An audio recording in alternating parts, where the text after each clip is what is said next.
cerita bermakna tentang Natal. Pada minggu ini, Konrad, pembuat sepatu, bangun sangat awal, membersihkan tokonya, kemudian kembali ke dalam rumahnya, menyalakan api di tungku dan menyiapkan meja.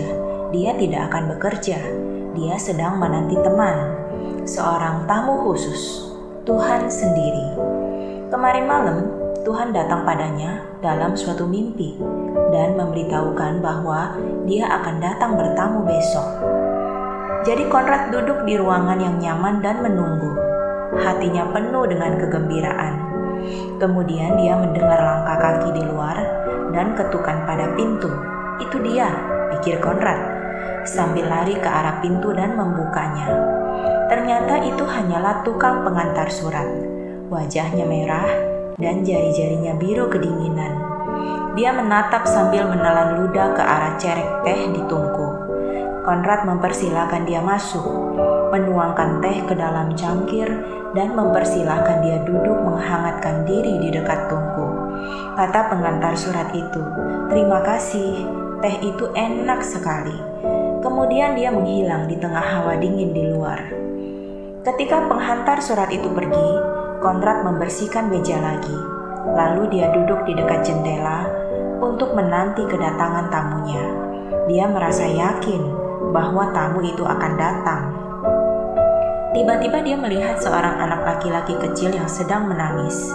Konrad memanggilnya dan mengetahui bahwa anak itu kehilangan jejak ibunya di kota dan tidak tahu jalan untuk pulang.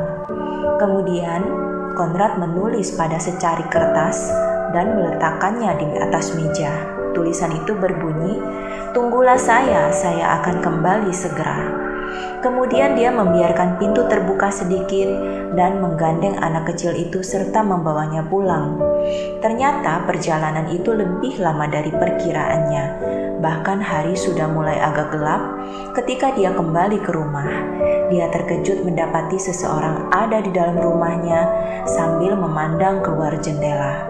Tapi lalu hatinya berdebar. Orang itu pastilah Tuhan yang sudah berjanji untuk datang.